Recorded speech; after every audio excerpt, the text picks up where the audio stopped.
So first, I'd like to thank Matt X and the whole team who put together YVR. The conference is always great. Definitely one of the shining stars of all of our wonderful conferences. And thanks to Mike Lin for the plug of what we're doing here with our various open source projects. I feel a little bit fortunate because no matter what the announcements are today, I think we're kind of sort of safe. Just a guess there. Yeah, so we're doing open source MDM or how to embrace your inner Pat. My name's Jesse. I work at a small consultancy in Seattle called MacTex. Yeah, and I'm Victor. I work for Collide out of Boston. It's a small startup. But today we're here just to talk about MDM. And our presentation is split into two parts. In the first part, we'll try to explain how MDM works. This is the Apple specification that they give out to all the MDM vendors. And that was closed. You had to have an enterprise developer account until last year, where they opened it up. So there's a PDF. Anybody can go, can read it, can implement their own MDM server.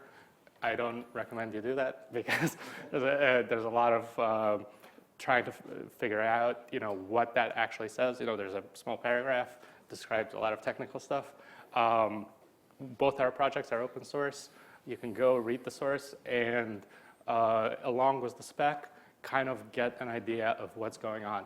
When we were implementing these things, we looked through Profile Manager, which is written in 3 different languages, trying to figure out how this stuff works. So yeah, so the first part hopefully will help you understand how MDM works, like what Apple actually means by MDM. And the second part will overview what the MicroMDM project is. We're both working on it now. It's an open source MDM that we're hoping you will find useful as a community.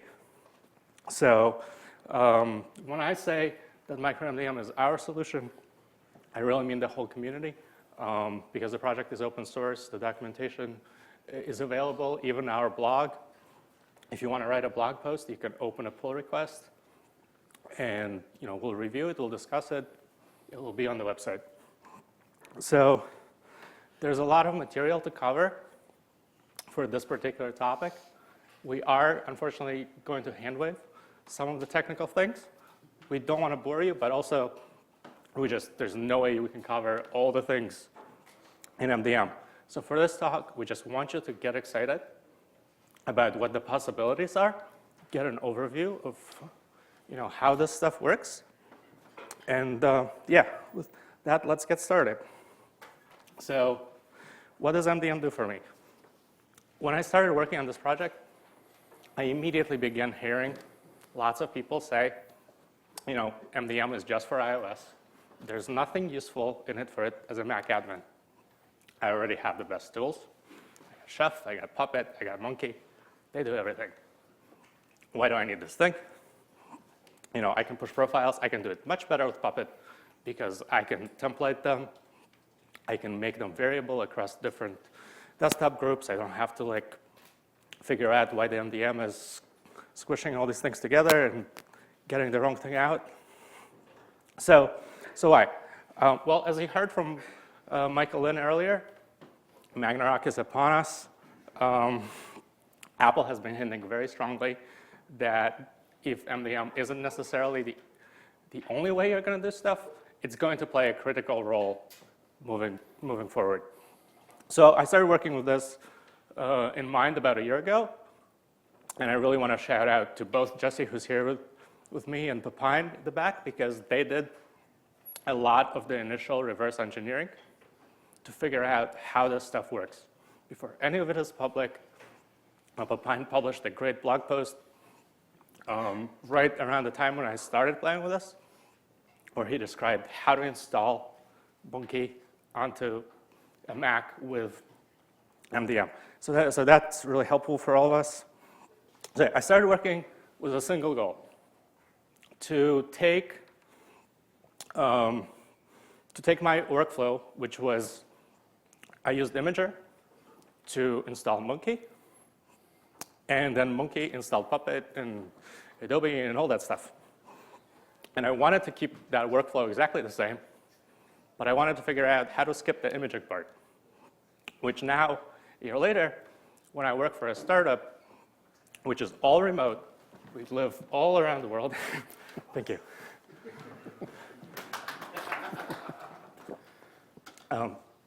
It's actually very useful because we can take a laptop, we order it, we ship it somewhere to Arizona, a new employee started working there. They can open it out of the box. They're immediately enrolled into MicroMDM, which is actually running on our service right now. So that's cool. And yeah, and the next thing that it does, it installs Monkey, and Monkey still does the rest. Monkey will install Puppet, will configure stuff. Nothing has changed from that point on.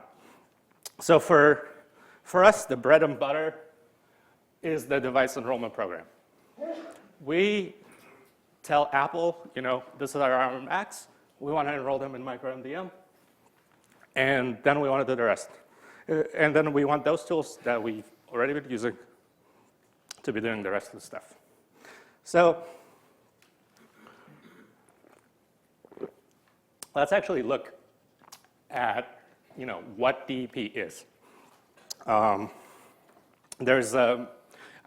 We end up helping a lot of people trying to sign up for DEP and things like that. And there's a lot of questions of like, can DEP install a profile? Can DEP install an application? What does it actually do? So very simply, DEP only knows that your serial number belongs to this MDM server. That's the URL for enrollment. And that you want to skip some items in the beginning. It does have one really cool feature, which will help our process, and that's called the await device configured step. So during Setup Assistant, when that process starts, it will talk to Apple. Apple will say, this is your MDM server, and it'll enroll the device. And the MDM server can start managing it. It can start sending commands, profiles, applications, and the setup is, if you configure this mode in your profile, which we'll see how to do it in MicroMDM later, the setup assistant will not move forward to completion until the MDM server sends the device configured step.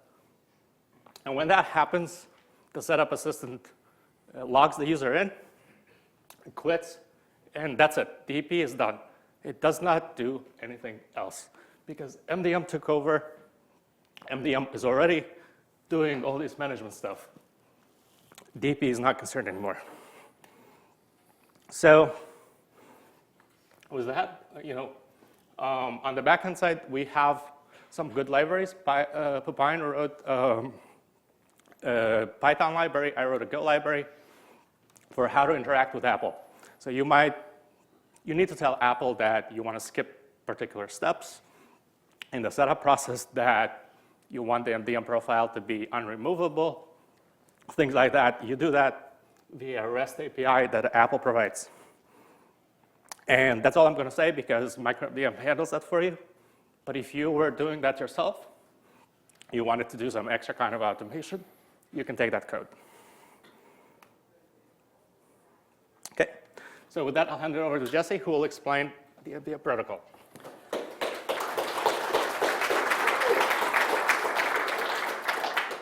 Right, so MDM has a specification, which in theory devices should adhere to, and the Apple devices in practice mostly do, so the specification used to be behind the developer account, and Apple has now anyone can read the MDM spec, which is really nice because it helps contributors to our open source efforts, of course. And more documentation is better. But you might wonder why we want to talk about the specification. And being administrators, maybe we don't need to know about protocol level stuff. But I actually think it's really valuable to understand how MDM works on the back end, to know the various moving parts and bits and APNS service and et cetera, et cetera. And I think that's good for knowing what the error messages returned are for when you debug your workflow, the sequencing of commands and workflows and that sort of thing, and knowing how MDM works will help you with that, especially with an open source MDM, but also with a commercial MDM as well. Just knowing more about how the whole thing works, I think is really helpful.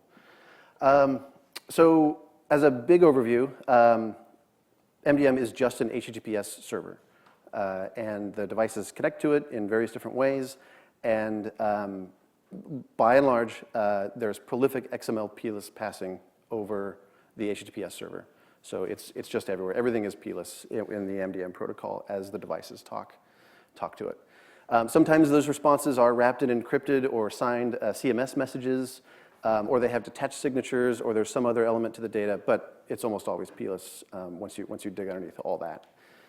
APNS is involved, of course, and this is the push notification service that, it's technically, I think, the same service that your, Candy Crush app sends you notifications to, but there's a special mode that allows MDM to send device-oriented push notifications. And then another integral aspect that's kind of separate from that, I think, is SCEP, S-C-E-P, which is the protocol that signs device identity certificates. So that's just kind of the high-level view of that. So the individual parts of MDM, just kind of going to walk through the steps of that. One is enrollment. This is where the device first starts and gets a configuration profile that describes the MDM server. These are the URL endpoints of MicroMDM's enrollment stages. So the configuration profile specifies a bunch of things like how the device identity certificate, obviously all the URLs that device needs to check into for the MDM to send commands to and all that. SCEP is pretty important. There's two ways that a device can get an identity certificate onto it. One is by providing the identity to the device by generating server-side the private key. But we don't want to do that because then the server knows about the private key. So the way that we get around that is with SCEP, which allows you to just do a CSR signing, hand that over to the SCEP server. The SCEP server signs your CSR, not having access to your private key, and handing it back. And I specifically mention those just to note that the identity certificate of each device's enrollment is what identifies that device to the MDM server. And each MDM command is cryptographically signed, et cetera. So once the enrollment is started, over-the-air or OTA enrollment is a special kind of enrollment where there's some additional challenge, back and forth challenges, and a couple different payloads with an additional step in between. So we aren't currently making great use of that, but there's been a few rumblings about people trying to use that feature to do something like OAuth authentication or SAML or something like that. But I just mention it for completeness. So once you start the enrollment process and you have your configuration profile, you move into the check-in step. And the check-in is what does the initial authentication to the MDM server. In MicroMDM, this is just the /check-in API endpoint. The device's push magic comes in the second check-in. There's a token update. And the push magic is it's just magic, so I'm just going to leave it at that. But it's basically just a way for the devices to be identified to the APNS server for the MDM push notifications. And so, yeah, so that's the check-in. Once that second check-in is completed, the device is considered enrolled. And once you're enrolled, of course, we get to what I think is really the entire point of MDM, which is the command queue. If you boil away SCEP and identity certificates and enrollments and check-ins and OTA and all that stuff, it's really to get to the command queue. The command queue is just the concept that an MDM server queues up all of the things for the device to do. So install applications, install profiles, send an erase device for remote wipe. All of those things are implemented as a command queue that the device then checks into regularly. That's done by signaling to the client with APNS. So you send the device a push notification. I'll talk about this in a little more depth in a sec. And then after the device receives that push notification, it checks in with the MDM endpoint to get its queued commands. And it does it one at a time. It'll process one command, And then if you're familiar with stacks, it'll just pop that command off the stack, move on to the next one, and it'll keep doing that until there's no more commands. Or you get a not now, but that's just a detail. So I just want to call out one specific command, the install application command in the MDM spec. This is crucial to DEP. And it's basically what allows us to install arbitrary packages from MDM. Up until very recently, there was no commercial support to install your own applications via DEP with a commercial MDM. And just recently that's changed with things like Simple MDM, and Eric Gomez blogged about this in his recent blog posts with AirWatch, I think. So that's changing, but it's super important. Just a detail about install application. When you work with them, there's the install application command, and then there's an application manifest. And an application manifest describes what URL the actual package is at, some MD5 hashing, boo for MD5, but some MD5 hashes just to verify the download was completed. It's chunked. I think there'll be an example of that later on. Yeah, so the install application is pretty important, and you need to worry about manifests when you deal with it. Okay. So I understand this is super complex, it's way dense, but I hope to go through it here and cover a little bit. It'll be a little bit awkward here, but I want to turn on this doodad. Okay, so as I said before, in red, the command queue is, I think, really the point of MDM, but it happens in such a late stage of the workflow of MDM. So you got your top-of-the-line MacBook Pro there. What you want to do in order to get DEP working is there's a whole bunch of steps to get set up and going. So you, as the admin, you specify and define a DEP profile. Now, that's not to be confused with a configuration profile. It's completely different. It's a JSON. It's a JSON structure. You send that to Apple. Now that service is run by Apple and requires that your network has access to that at all times in order for that to work. And I know some folks have not very permissive firewalls and things like that can interfere with that. So I just call it out that's an Apple run service, and DEP is dependent on that Apple run service, which has some problems if you think about that. What happens if that goes down? Do we get to image our Macs at all? Or not image, but Macnarok. Okay, so once the DEP profile is up in the Apple service, as soon as you boot up a new Mac, it will go check in with the DEP service to get that DEP profile, which just, in essence, specifies the URL to the MDM server. So that URL is delivered to the device. Once that's done, then it enrolls as you normally would to an MDM server. The device will query the URL in the DEP profile to over here in the MDM server. And then once it has that, it'll start the check-in and token update process that we talked about earlier. And 3B here is it gets the device identity certificate signed, which is also usually a part of your MDM server. Once that happens, you're then enrolled, which is great. This is the point where then we send push notifications. Now again, the APNS service is run by Apple. So your devices must be able to talk to the APNS service at all times in order for MDM to work at all. There are some semi-regular check-ins, but I really wouldn't rely on that. APNS is required, and Apple's reliability of that is required. So when you want the device to go check in and get a command, you're actually just sending a push request to the device, and that has no information about the command itself. It doesn't have any profile data, doesn't have any application data, nothing. It's just a little poke for the MDM client on the device to then go check in with your MDM server to go start popping these off the command queue stack and executing them. Yeah, I hope that was okay. It's kind of a dense graph. So here, I get to talk about my favorite part of MDM. I have spent nights and nights and days and nights on this. I'm going to keep it short, but fine. You mic. Yep. I'm going to keep this short, but find me in the hallway and I can tell you some of these things. Since we're at a DevOps conference, we use lots of tools like Puppet and Chef. And I wanted to tell you about some of the things we feel MDM doesn't do well.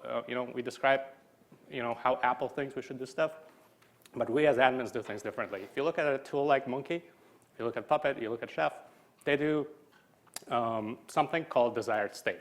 You tell the tool that this is how you want the Mac to look like, and then the tool goes and figures out all the details, how to do that. And then it maintains that state over time. And the way that it does that is that if there's a client and a server, the client will report back to the server and tell it what happened. I installed this, it was successful. Now this is the configuration, this application is installed, and so on. MDM does not do that. If you send an install application to the service, the client, your Mac, will send back an acknowledgement, say, I acknowledge this. Doesn't mean it installed it. Hasn't even started installing it. It just says that it got the command. And that's it. And there's many, many ways to make that client die and never actually install anything. So you have to be careful with what the client tells you because it's mostly a lie. The only way to figure it out is to enable that log stream debug and watch what's happening. Hopefully that will change in the future and these processes will get better, but right now the client does not tell the server anything about the state of that Mac. There are certain commands like profile list or install application list or something like that. You can run it and it'll give you back an array of those types of things, certificates or whatever. But you have to choose when to run them. So you have to kind of do this very difficult logic on the server side to figure out what the state of the client is. And that's unfortunate, but that's the state we're in. So everything we've talked to so far, the way we recommend using DEP right now, or at least getting into DEP and MDM, is that whatever features MDM has, we're going to try to focus on the ones that are burning right now, which is like how to get rid of imaging and do this DEP process. When you do it, you maybe choose to install only one package because that works really reliably. So you install that one package, and that's Monkey or Puppet or something, and that package can figure out how to do the rest of the stuff. Eric Gomez, again, who's been working a lot with AirWatch, made his own tool that he open sourced called Install Applications for the reason of the stuff not working right. So, there's a lot of stuff to complain about. Again, find me over drinks. I'll tell you how we've solved these things, how we haven't solved some of these things. We are working to file a lot of bugs for stuff like that in our spare time. It takes like 3 to 4 hours to figure out, to duplicate a bug. And you have to think like, is this a bug? Did I do something wrong? So you have to keep doing this type of stuff. It's hard. This is where we would love some community help. You use the tool, you report the bug to us, you get some logs, maybe we can help you build a bug report together. So yeah, another command I wanted to mention is, so one of the bugs is that if you do have 2 packages, the reason I'm recommending one right now is that if you do have 2 packages, the server will likely queue them together during enrollment because you want both of the things on the device. The client can't deal with 2 things being sent to it. It will take accept to acknowledge them and only install one. And we've reproduced this number of times. Somebody from AirWatch reproduced it. There's a radar somewhere about this. So yeah, until that is fixed, hopefully by the next release, you have to do stuff like this. So yeah, another command I really would love to use is the scheduled OS updates. It sort of works. If there is a user logged in, the user will never actually get a notification to restart their Mac. If you're at the login window, somehow magically, the command works perfectly. You send a schedule OS upgrade command, and the Mac will upgrade from one major version to another. But you have to be at the login window, because otherwise it's useless. So hopefully that gets fixed. So is that, we have a project, and Jesse will introduce it. Yeah, so open source MDM, practically speaking, we've got MicroMDM. So there's a website, and I just want to mention again what Victor mentioned before, which is the blog post that we've got written. Some of the concepts are quite complex, and so we put a bunch of stuff on there. And if you have something to contribute, please do. Like I said, just submit a PR, and you can have a blog post there. So why open source MDM? We're all fans of already existing community-created projects. They're often more effective than the vendor offerings because they solve problems that admins experience, right? So we solve our own problems. Commercial MDM, another reason why you might want to use open source is commercial MDM doesn't do what you need or how you need it. I said before that up until just recently, you couldn't really do custom install application DEP bootstraps. And that's changed now, but that was one of the primary drivers. If you need it to be extensible or expandable, or you need API or hooks or anything like that, open source is an obvious choice because you can modify the source. Of course, the source is open, it's auditable, all that sort of thing. Support is often mentioned in relation to commercial MDM vendors, and I actually think that the community support is fantastic. All of you lovely people help us support ourselves, and that's really great. I think we have a great community and some very talented people. And that counters some of the support arguments with commercial vendors, I think. Importantly, a lot of the existing commercial MDM vendors, they might have an API, and it might do what you want, but most of them, including Profile Manager, are GUI and web interface based only. So you have to go in and click a bunch of buttons to do a bunch of things. And that's fine for some, but being here at MacDevOps, we really want to do things the MacDevOps way. So that's things like configuration management, source code, SEM, et cetera. Managing things in those types of environments where we can be sure of changes and have audit logs and all those good things. And so MicroMDM was really developed with a focus on that. So we have not only APIs, but most of the ways in which we interact with the data are just exportable text files, JSON files, plist files, et cetera, which we plan to have that all checked into configuration management. And then cost, of course, is consideration for some folks, especially very large organizations. The per device licensing costs of some MDM solutions can be quite prohibitive. So things you'll need first. Before the website showed a blog post about certificates. The APNS push certificate you will definitely need. It is kind of hairy, but the best way to get the push certificate is probably to become a MDM vendor. And to do that, you need a developer account, an enterprise developer account with Apple. We talk about doing that in a bunch of blog posts. I'll just skip over that for now.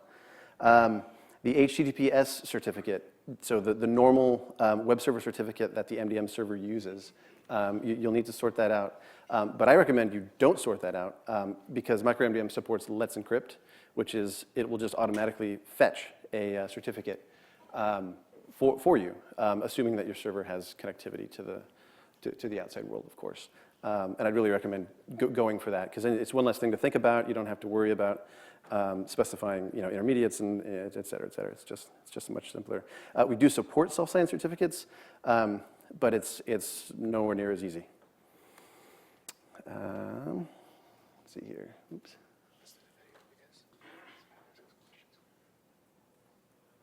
Oh, okay. So I think we're running a little bit of time here, so I'm gonna fast forward a bit. So this is just the process of getting the vendor certificate. There's the MDM CER. There is a couple different ways to get a certificate. A push certificate, the easiest way, if you just want to experiment with MDM, is extract it from Profile Manager with the server app. And you can do this by exporting it from the keychain. Wouldn't recommend running that in production, but if you just want to quickly tinker with it, get server app, export that certificate, and then you've got one. It's kind of that simple. It takes 10 minutes. Once you have the push certificate, especially for an MDM vendor, you need to do the normal identity.apple.com upload and download. Looks like this. I'm sure you're familiar with it. And then, so signing up for DEP, we talked about this a lot. There's a bunch of blog posts. You need to have your company's DUNS number, two-step authentication. To buy DEP enrolled devices, you have to have a DEP vendor to assign it to your account, et cetera. Yeah, read more on the blog. Okay.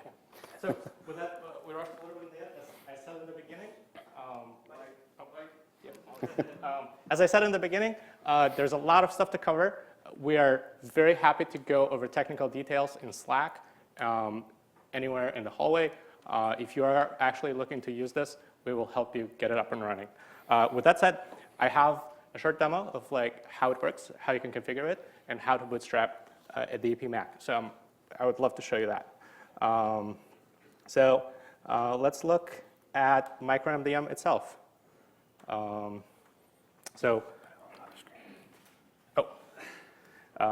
Yeah, this is cool because you didn't see the rest of my desktop. But okay, so when you start,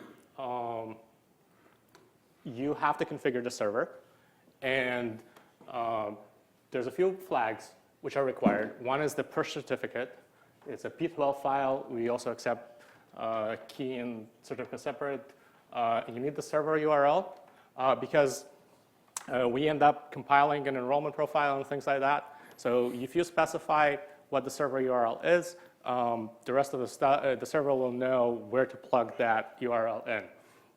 And very important, according to the Apple specification, the URL cannot change for the lifecycle of the device. So if you enrolled a device to that URL, you cannot change it later on. So make sure that you always use the same flag. You can unenroll devices and then enroll them again into somewhere else, but you don't want to do that. And then after that, we have an API key that you provide so that our tools and API can talk to the server. And you have a file repo. This is where we're going to store things like Monkey. And the APNS password there is because we have a P12 file which needs to be decrypted for the push certificate. So, I run this command, and the server starts. And that's it on the server side. We do provide a command line tool called MDM control. This is something you or another administrator or both of you can run on your laptops. And this is how you interact with the server.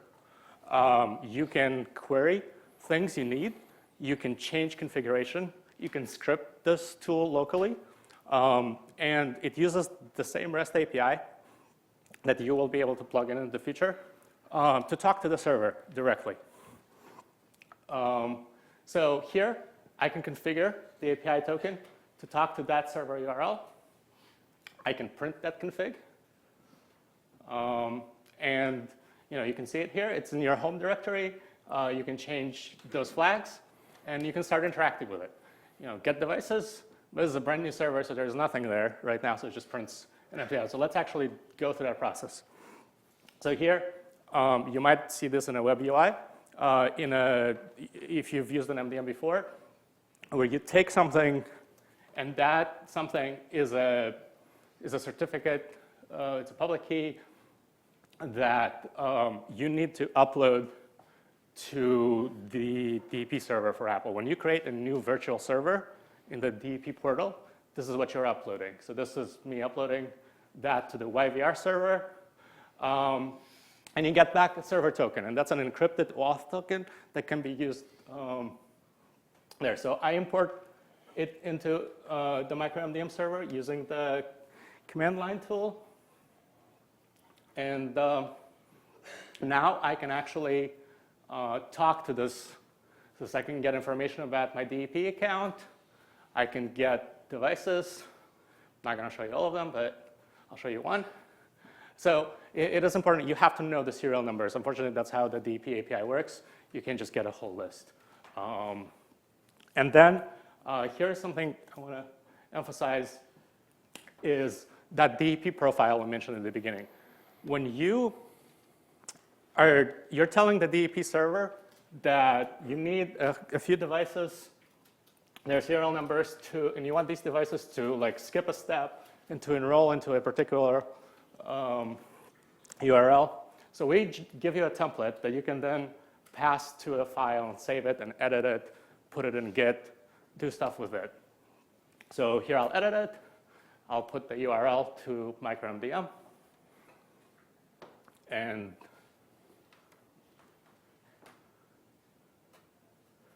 then I'll go down and change that await device configured step because I want to make sure I get everything during setup assistant right. And I'll skip some of the setup items that Apple has. You probably, if you've worked with GM for something like that, you've done this somewhere. But we believe that you're better off doing this and putting this in source control so that everybody on your team knows exactly what happens. You have an array of devices, serial numbers. You can change that. You can write your own tools to change that. We don't impose a workflow on that. So I apply that to the MDM server. Okay, so we have two primary commands in the MDM control. Right now, one is get, where you query stuff from the server, and one is apply. In apply, we will try to make sure that it's idempotent, so you can keep applying the same JSON file or whatever. And, okay, so here, this is neat. This is brand new that I added recently. We want to be able to add packages to the server. And that, right now, I will try to import Monkey. There's a few flags, but it's essentially very simple. You point it to the latest Monkey release. You want to sign it because they're not signed by default. Spits out this app manifest that Jesse mentioned at the beginning, has the URL of the package. And I have an extra flag here where if I apply this and I use upload, it'll actually upload it to the server. And it's all done. Monkey now can be installed. I can use get to query that back. And now, thank you. I can use that URL to point that to something called a blueprint, where I say this is what I want to happen to the device. So I say I want to install an application. I can have an array of them. Don't do that right now. You can do that with profiles. So I can put profile identifiers. And we will try. There's also, I skipped it in here, but there's a way to upload profiles to the server, get them back, edit them, re-upload them. And identifiers is how we track them. And there's an apply at. We're working on this idea. Right now, it's during enrollment. So this blueprint will only be active after the device is enrolled. It'll stop trying to manage it. But we're looking at doing desired state management with blueprints. Yep, so you can get it back. This idea of like, I can apply stuff, I can get it back, I can see what's going on. Right, so I got this blueprint, and that's it. When that device enrolls, let me show you really quickly what happens.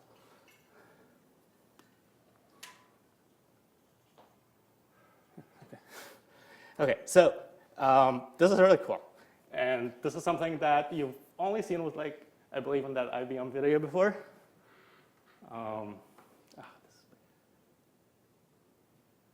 Okay, so I got a VM here. Shout out to Joe Chilcote there for doing vFuse. You can experiment with DEP enrollment over and over, really easy. And here I got a dashboard with all my company's Macs. Some are running, but this is a brand new one. I'm setting it up, and it's enrolling. It's set up. Device configured, it's waiting.